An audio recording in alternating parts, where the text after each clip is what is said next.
Welcome to Every Step Podcast. I'm Krystyna, Weston. And I'm Judith, Beck. Every Step is the podcast where career and life meet.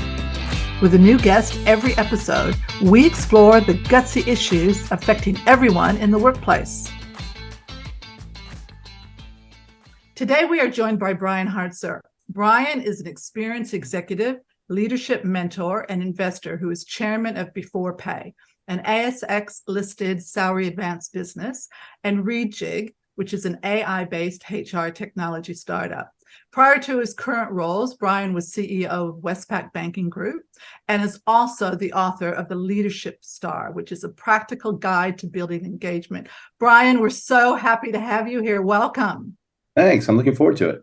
Fantastic. Well, I'm a firm believer that there is a top 10% of people who are exceptional leaders and who do everything consistently well. Many of those are silent achievers, and they are truly, as you say, Brian, leadership stars. So I wonder, from your observations, what did the next step managers do differently to move up the ladder that set them apart from the rest of your teams over the years? It's an interesting question. I think there's a few things. So first, I think the essence of success in business is the combination of delivering above and beyond what's been asked of you consistently and being good to work with, by which I mean someone who goes out of their way to build good relationships with people. And the essence of that is empathy, it's emotional intelligence, it's a willingness to be generous and help other people be successful. And so I think that kind of self-awareness and emotional intelligence, to me, are the things that tend to distinguish it, because most people in companies are well educated, they're intelligent, they're people of high integrity, and it's the ones who really work on themselves and work on their relationships, as well as making sure they consistently deliver, that I think end up getting the opportunities that allow them to advance. Yeah, this seems like a real theme that's coming through now. And if I look back to my early days in my career, we weren't talking about these things. It was like, where's your MBA and where's your MBA from? And that was what was kind of required to get the gig. And it's really interesting that we're having a very, very different conversation about what makes a good leader. Yeah, well, I'm lucky in that I've obviously come after that, because I don't have an MBA, so I guess Nor do I. I had to figure it out a bit on the way along. Yeah, I think it's maybe there's one other thing that I would throw in, which is a genuine interest in seeing other people do well. That was certainly something that unlocked it for me, was realizing that I got more satisfaction out of seeing other people do well than just being the smart guy in the corner. And I guess that puts you in a mindset where you are more interested in creating impact, and then the people that you work for see you as someone who makes things better and brings people along with them and all those sort of things. And I guess people are increasingly looking for that when they're thinking about how they're going to have leadership in an environment that is less predictable and where you need to be able to adapt and draw on people's different talents. Yeah, absolutely. I probably, over my 25 years of doing executive search over the years and seeing senior people and placing senior people in positions, I noticed that a lot of what we would call leadership stars, or the top 10%, they were very consistent in everything that they did. And they were also confident, but not arrogant. So they were what I kind of called the quiet achiever. And they didn't have to beat their drum. Their results, so we're kind of proof of the pudding there. And they were always very good about, when I think about some of the ones that have come to mind now, their leadership skills were exceptional in that people just loved to work for them. And because they were given responsibility and they were given authority to do what they needed to do by that person. And that always resonated with people. It was very difficult for me to headhunt somebody away from a leadership star, because people were like, no, I love this person. and if I'm going to move, it better be really, really good, because this person's got my back. And this person, I know that if they leave, they'll bring me, I'll have a good opportunity to get their job or go to another organization with them. So there was that really strong sense of loyalty. Yeah, well, it's a cliche, but the flip side of that is I used to say people don't leave organizations, they leave leaders. And that's certainly been my experience, is that if you've built a good relationship that has people emotionally engaged in the work and in the team that they're part of, it is certainly hard to pry them out. And that's been a big part of the book that you referenced that I wrote is really about what is the process for building emotional engagement in a team. And some of that is about the connection to the individual leader, and certainly the personal characteristics of the leader, I think, do matter a lot. It's funny when you talk about it like that, I get slightly uncomfortable about the whole notion of loyalty. There are certainly many leaders who take their same team along with them everywhere. And I've always felt slightly awkward about that, because I felt like I had a responsibility in the jobs that I went into to make sure I could get the very best people for the roles that were needed at the time.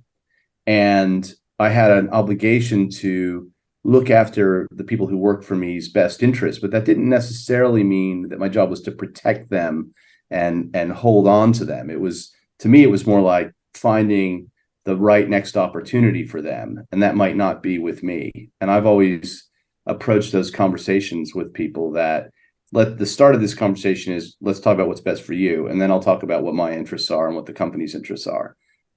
So I guess since we're kind of shooting the breeze on this, I would say that it is certainly a reasonably effective strategy to align yourself with one person and follow them. But I personally think that ultimately holds leaders and the individuals back. If the primary thing is this personal loyalty, I'm not sure that actually takes you to a world-class performance position. Yeah. Well, it's interesting that you say that, because we've had a few people on who we've talked about something similar, in that they never took their team to their other organizations, because they would say, no, my role is to go in there and assess the new organization's talent and see and get the lay of the land, not just take people over. And that doesn't mean that the people that they left didn't think that could happen, but as a leader or the leadership star, their view was, I'm going to go to this organization and I'm going to suss it out first, find out what the strengths and weaknesses are of the people that are there and what kind of talent that I need. Because if I do bring people over immediately from another organization, what kind of a message does that set to the organization that I'm going in? And I used to see that through executive search with candidates who would say, oh, they just take their buddies over to that organization with them. And so that person who did that was not a leadership star, because they didn't do that process of assessment. And it left a bad taste in the mouth of the people who were at that organization. And often they would lose really good, talented people because they felt they didn't get the opportunity to move into the next position. That's certainly been my view. I mean, when I left ANZ to go to RBS, I didn't take anyone with me. The first person that I hired was actually someone who'd been a competitor in the Australian market. So I hired in Les Matheson, who had run Citibank in Australia, and I knew him from the market, and I thought he'd be fantastic for this particular role. But I didn't immediately. I think I ended up hiring one person who had worked for me before for a particular role that I knew he was really, really good at. Actually, two, sorry. I brought another person in a while later, initially as a consultant to help with something, and then they ended up staying. But I think I think you owe it to the company not to view it as it's about your personal fiefdom. I know some people can be effective for a while like that, but that's just not me. Yeah, Yeah. absolutely. Yeah. One of the things that I'm always curious about is that, I mean, when you're at senior levels and you have big teams, and one of the things that I saw again over the years with executive search is that I saw a lot of pretenders. So they were people who were really good about managing upwards and giving the impression of success, but they weren't very good with their teams. But they kept getting hired. And often every time they'd get hired or headhunted, it'd be to a more senior role. And I always wondered how, as a senior person within an organization, hiring your team, do you sort out the people who are good at managing up and they are the pretenders? What sets reality apart from non-reality? It's an excellent question and a tough one. I don't think there's a simple answer to that. I think about it in two different dimensions. You've touched on two aspects. One is the hiring piece, which is, I think I've certainly had a great respect for the process of finding and hiring people, and have studied a bit about how to do that effectively. So the interview process and the referencing process, I think, are really important to do yourself, and to try to really understand who this person is and what makes them tick and what examples they can give you, and does it all hang together. And I've found I haven't made too many mistakes when I look back. And there have been people who I turned down who were subsequently hired in other places where it turned out that I was glad that I hadn't hired them. And so I think if you use it's not a perfect thing, but I think if you really dig into who people are and what their track record is and what people say about them, and read what between the lines of what's said and what isn't said, you can get a good handle on it. I think when people are working for you already, it's a little tougher in some respects. Certainly the obvious thing is to look at outcomes rather than just what they're saying, and making sure that you're not getting seduced by the narrative, but that you're actually looking at measurable results. I think I certainly have always paid close attention to the staff survey or engagement results that people get, and look at the verbatims of what people are saying deeper in the organization. I've certainly been aware of senior executives who've effectively bullied their people into giving good scores on staff surveys. So you have to be careful about that. But I think if you dig into the detail of it, often you can glean when there's an issue going on there. The other thing that I really like to look at is the quality of the people that people hire.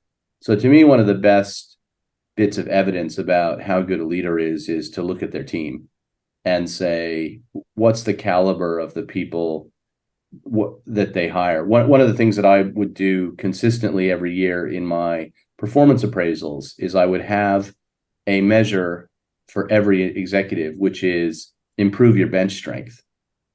And that's the goal. The measure is that I will judge it. And when I would explain to people what I mean by that is, at the end of the year, as part of our performance conversation, I'm going to say to you, how have you improved the bench strength of your team this year? And you're going to tell me. And I'm going to be interested in who you've hired, who you've moved on, who you've promoted, who you've developed, who you've rotated around, what sort of things are you working on with them.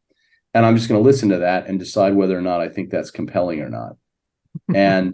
And I think if you want to assess a leader, you look at the caliber of their team and the movement in that team, and are they someone who's attracting really high quality people to come and join them, or are they taking the same people along with them everywhere? Those sorts of things.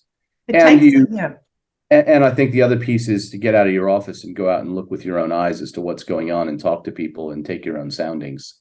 And if you do enough of that, you get an instinct for when you're being spun. I think it takes a leader with a high degree of self-confidence and this is what we obviously need a star to be, to employ people that are either smarter than them or better than them at improve their bench strength. Did you find some of your leaders found that process challenging? Yeah, I mean, definitely. So I have a little, I'll digress for a second and say I have a little insight or philosophy, I guess, which is I assume everyone is insecure. And I find that most behavior in a working environment makes sense if you assume people are insecure and that that's driving their behavior. And so I think there are definitely people who find it hard to hire people that threaten them intellectually or whatever. I made a personal decision early on in my management career that I would much prefer to have a frisky paddock than a bunch of mules. And I accepted. It was a very deliberate thing. I guess I read somewhere that it was important to be able to hire people that were better than you, and I just made it a thing that I was going to go out and try and find the very best people I could. And if they made me nervous or challenged me from time to time, well, that was probably a good thing. And I just accepted that that was a good philosophy. And I think for the most part, it did stand me in pretty good stead. Absolutely. Well, it kind of goes along with the, being able to take critique and taking it on board. So people who are high achievers or probably leadership stars, they like the idea that people will give them feedback and critique, and they don't take it personal. They actually take it on board. And I think that's one of the things and that goes with hiring really good staff, hire people. As I remember, I had somebody, a boss, when I first was in banking years and years ago, before I started my business, say that the same thing: hire people who are better than you, because they'll make you shine, and then your boss will see that, and they'll move you on into the next, and the people that you're mentoring will move into your role. And it seemed logical to me. It seemed like a common sense thing. Yeah. You want to float your boat, so to speak. Absolutely. Now, as a mentor over the years as well, did you find that there were differences that you've seen from the males that you've mentored and the females coming up in the rank? Did you observe any strengths or weaknesses, or have things changed in that regards? Yeah, I'd say I think the cliches are pretty true. They're cliches for a reason. I've certainly seen examples of men who are overly confident and not necessarily willing to take criticism. Many do, but there are examples there. And I would say I've definitely seen a lot of women who need to be pushed. I hope this doesn't push your buttons the wrong way, but I was once asked in a town hall meeting at Westpac, what's the sort of advice that you give to someone who's mentoring a female executive? And I said, actually, mentoring female executives is really easy. All you have to do is say, yes, you can, a lot. Well, I don't know. Yes, you can. And I've definitely found, for the most part, that what the women that I've mentored needed to be given the confidence to set their aspirations higher, and not feel like they had to have proven every last thing before they took on a bigger challenge. Now, I would say that that's not, people are all different, obviously. And in advance of this discussion, I was reflecting a bit on some of the women that I've mentored who have done really, really well. And one of the characteristics that I've seen of them is just an inherent drive and healthy ambition, and willingness to overcome obstacles, that I've noticed. And it seems to, I think, and this is true of men too in many cases, that a lot of that inner drive often has to do with people's backstory and their personal history, and how that has shaped them and shaped their ambitions and their resilience and their ability to overcome obstacles. And that's so true. So true. Judith and I were having this conversation yesterday, and we were reflecting on exactly the thing that we're talking about, and we're saying, well, why, Judith, are you and I different? Why did we never feel that there was a ceiling? Why did we just go for it? And we both came from family backgrounds where there were no limits, where we were pushed, where we were encouraged, and we weren't told we were stupid. We were told we could do anything. And that probably set us apart. We haven't had the same experiences that necessarily others have had in part because of our backstory. Mm. And we worked hard, and we were ambitious, and we worked hard, and we put in the hours, and we treated people well around us, and it goes on. But yeah, big part. What I've also seen though is women who've been from difficult backgrounds who have gotten used to having to make their own way and get over things and build confidence as a consequence of that have been kind of more willing to push a bit. That's absolutely. Now, several years ago, I started a program called Few Good Men. And basically, it was the senior women within the industry that were paired with one of the senior men in the industry. So they had to be at least GM level. Most of them were EGM or divisional director level or CEO. And those women who got paired, they became their advocate for 12 months. And those women who got paired with the Few Good Men, they said it was life-changing for them, because when they had the meetings with them, the message that kept coming back was, he really challenged me. He kept saying, why, like you said, why not? Yes, you can. Just do it. And what have you got to lose? All those different, sort of things that you need somebody in your corner to tell you, and who's not going to sugarcoat it.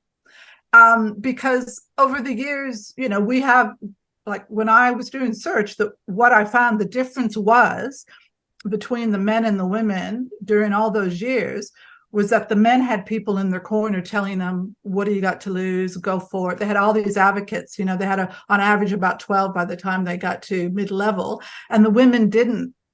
And they didn't take that advantage of doing it. I think a lot of that has changed now. So there's a lot more information with a lot of groups out there that we're really probably now at that stage where the groups don't need to be male or women. They need to be together so that they can learn together, that type of thing. But really, who's in your corner is so instrumental. But even to get someone to go for a senior position within an organization, female, I actually would be doing the assignments where I did the internal and the external process.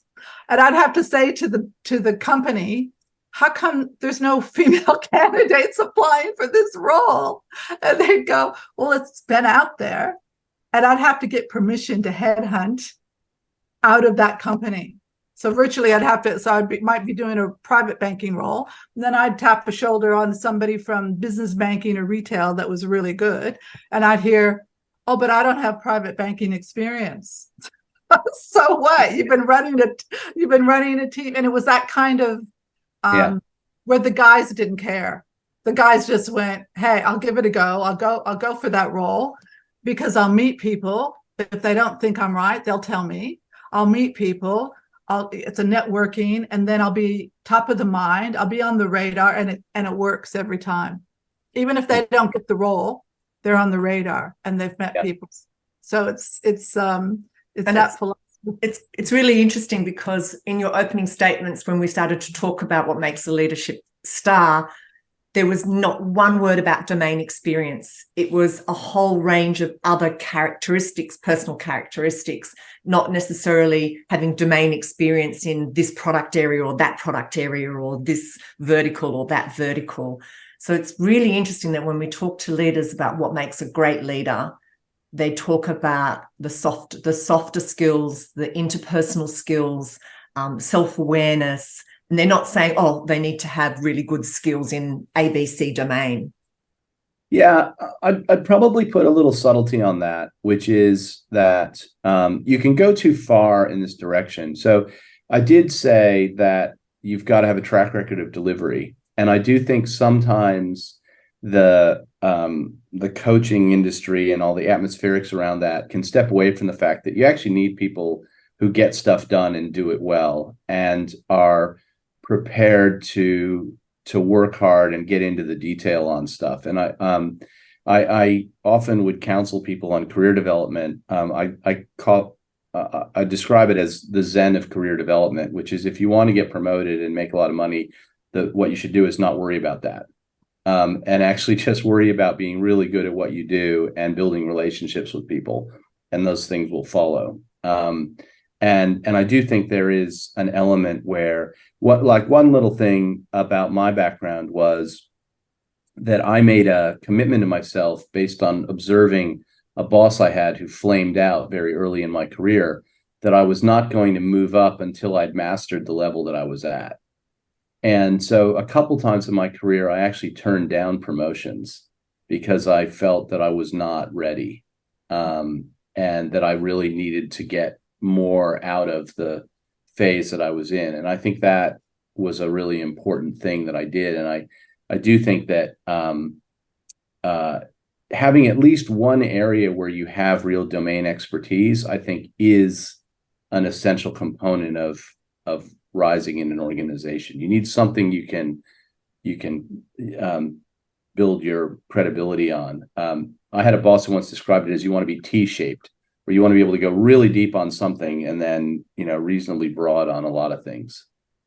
Yeah. It goes with that whole thing of, how people will say, oh, well, just fake it till you make it. And, that just doesn't work. At the end of the day, if you don't know something, if you're going into a new role, then you need to actually say what it is that you don't know so that you can learn it. Because if you try to fake it and then make mistakes, that's not going to work. There'll be tears. So it's okay not to know everything, and be honest what you don't know so that you can learn it. And sorry, go on. No, and that's where a lot of people think, oh, well, I'm just going to go for the role and I'll just, over exaggerate my background and my experience or my achievements or whatever. And it always comes back to bite. Yeah. Another commitment I made to myself early on was that I was always going to ask stupid questions. And I've just made that a habit, that I'm not afraid to say, I'm really sorry, I don't understand that. Can you explain that again? And I still do that. And I've also learned, by the way, that if you don't understand something and you get them to explain it and you still don't understand it, the chances are it's actually them, not you, which is an interesting thing. But there was also something I want to touch on that you mentioned earlier about confidence and arrogance. And I think that it's really interesting how so many important things I've decided in life or in careers are just not binary. There are so many things where we want a simple solution to something, like you need to go in and be really confident or whatever. And I've always approached things from the standpoint that I have an inherent sense of confidence based on, I guess, starting with my education and the things that I've gotten to do, that I'm pretty confident that I'm capable of figuring most things out over time. And so I have an inherent sense that, I'll probably be okay.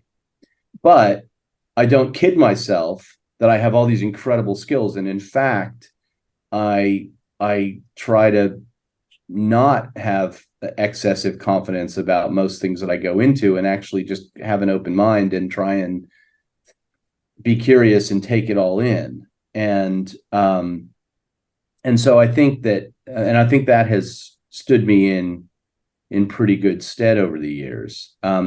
There's one little subtlety of the fake it till you make it piece that I guess, while we're touching on these things, that I would say, which is that certainly as CEO of a large company, you're often in these positions, you're put into these public situations, or you have to stand up in front of 1,000 people or whatever.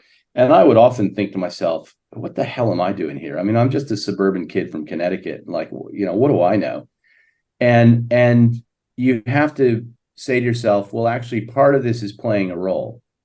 And so there are times when you have to play a role, and just go through with something. Maybe it's doing a presentation that's really, you're giving bad news to people, and you have to toe the company line on some issue or whatever. And so there are times when you have to just make yourself do these things, even if you feel a little uncomfortable about it. And over time, you get better at doing things because you have more of these experiences. But so I wouldn't, the reason I highlight that is there are people who fall into this, well, this is just the way I am, and I only do this, and and if they don't like it, well, bad luck. Well, I think that's kind of naive and immature as well. So I just think there's subtleties on these things. You're right. Yeah. But the thing is, the fact that you said that you would ask questions if you don't know things, and then you also getting up there and having to send a message and thinking, what am I doing here? I'm just from Connecticut.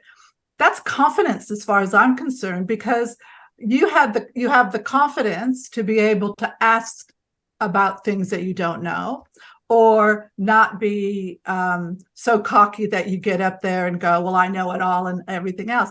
And I think that in itself is confidence, where you are brave, like it's being brave to ask the question rather than just trying to slide through to it. fluff it. Yeah. Yeah, exactly right. And I mean, I used to always say to candidates, especially at senior levels, because that's where that sort of I'm going to go in there and show them how great I am. And I would say you have to go into the interview as if you're going to be investing money, your own money, into this organization, and ask those questions as an investor. And then hopefully they'll ask you what return you're going to give the organization. And if you then you'll ask questions that are about the business, because you're putting your own money into it, and virtually you are putting your own money into it if you're going to another job, because you're putting your career into their hands as well. And asking questions that most people wouldn't ask, I think that's a form of confidence. I think that is really good to be able to do that. And I certainly think that yes, I agree. When you ask questions, when you say, if I'm sitting in a room with 20 people and they're all talking about something, I go, look, I'm really sorry to ask this, but what does that mean? What's that acronym? Yeah. Yeah, exactly. That sends a message that your self-image is secure enough that you're not afraid to look dumb, or whatever.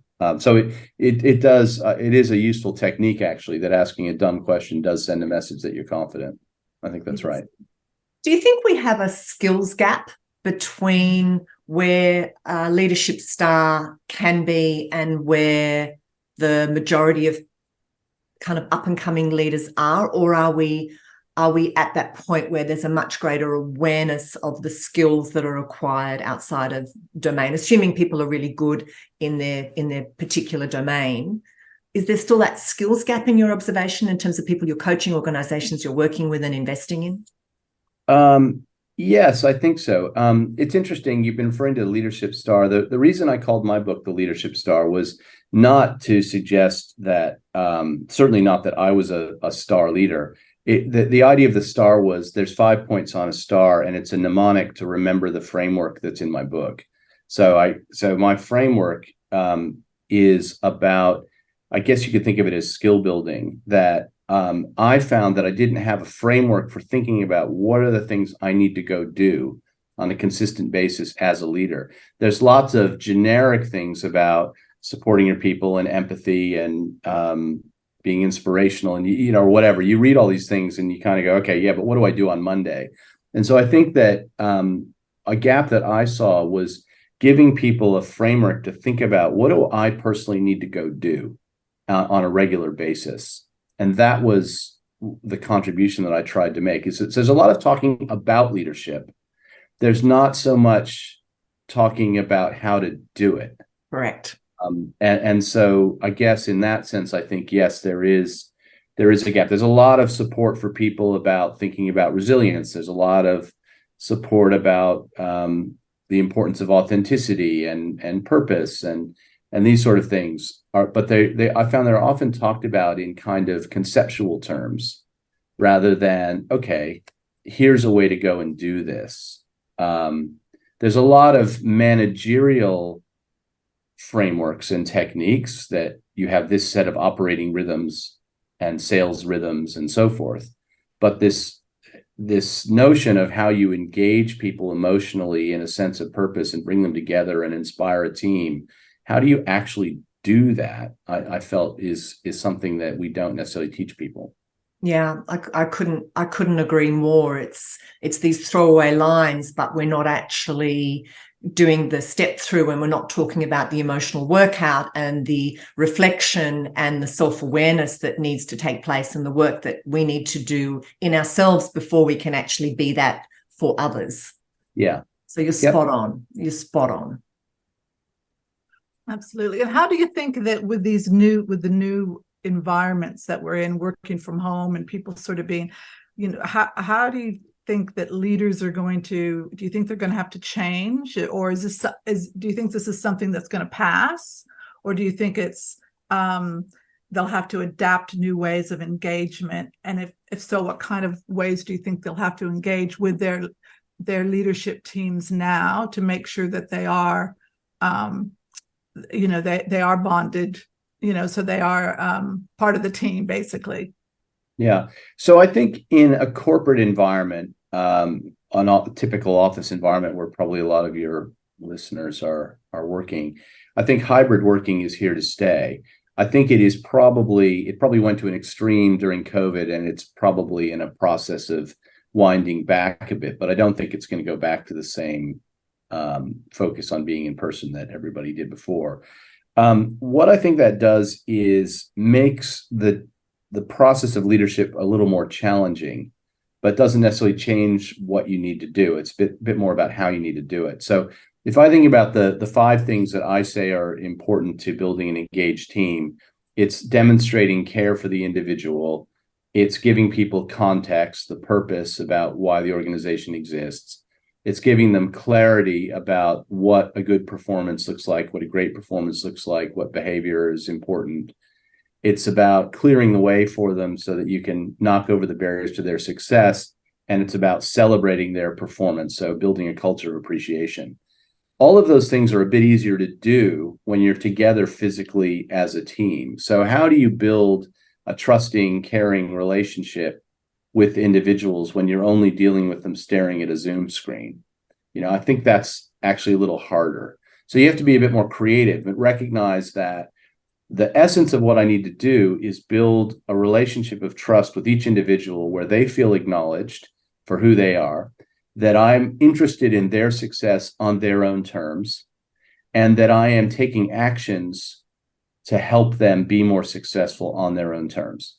So how do I do that in a remote environment? Well, I'll give you one little simple example, which is that I think the process of staring at each other on Zoom screens is a bit confronting and slightly awkward, and hard to really build a warm relationship with people. My suggestion is ring your people up at 5 o'clock in the afternoon and just go, "How are you? How you doing?" On the old-fashioned phone.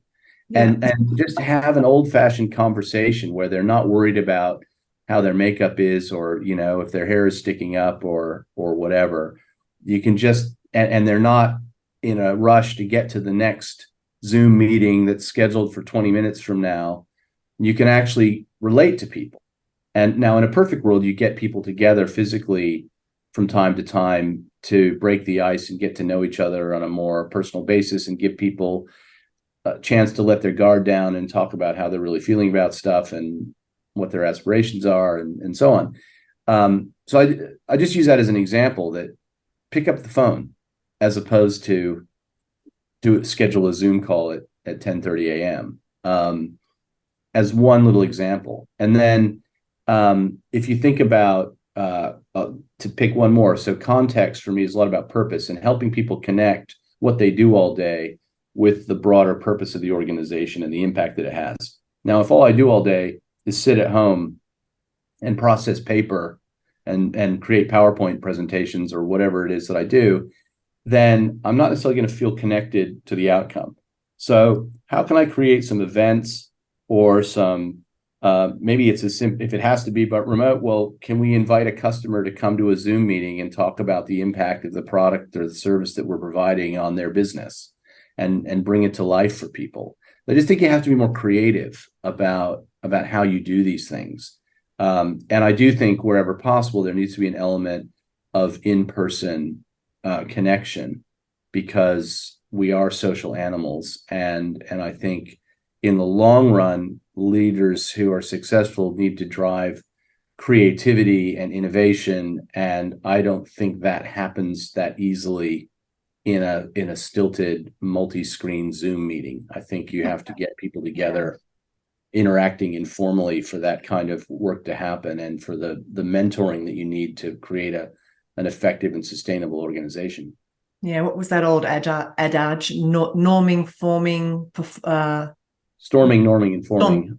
Yes. Storming, forming, and norming. Yeah. And perform. Yeah. Yeah. And you don't do that. You don't create that interpersonal interactions, and that it comes down to trust as well. I think trust is really, Absolutely. really important, and that's more challenging, and you need to be much more intentional about things, as you've just been describing. You need to be intentional to create an organization that does that when people are disparate and working asynchronous hours sometimes, depending on where they are. So yeah, the care thing is a lot about building a trusting relationship with each individual, so that they trust that you have their interest at heart, and therefore they're willing to hear feedback, good and bad, and they're willing to raise issues with you, good and bad.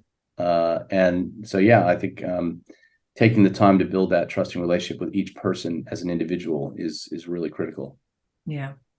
Brian, this has been a fabulous conversation. Thank you so much for sharing your wisdom with us today. We really appreciate the time you've spent with us. So thank you so much. That's my pleasure. And hopefully, if people get a chance to have a look at the book, or to go to the website for theleadershipstar.com, there's I've put a little tool on there. It's free, called Virtual Brian, and you can, if you have questions about leadership issues, you can type them in, and you'll get a response from Virtual Me. Yeah, it's super fun. And you'll not just get a response, you'll get a great response, because for those people who are listening, I've asked about 3 or 4 questions, and they've come up spot on every time. And I went, oh, that's a new one. That's a good one. So I recommend everybody go in there and have a look. It's a great tool. Well done. We'll make sure the links are in our show notes for those that are interested in checking that out. So once again, Brian, thank you so much. That's a pleasure. Sheena, Judith, thanks so much. Thanks, Brian. For more information about Every Step and our guests, head to everysteppodcast.com. To be notified of new podcasts, please subscribe via your favourite listening platform. And of course, follow us on social media and direct message us to share your ideas about guests or topics.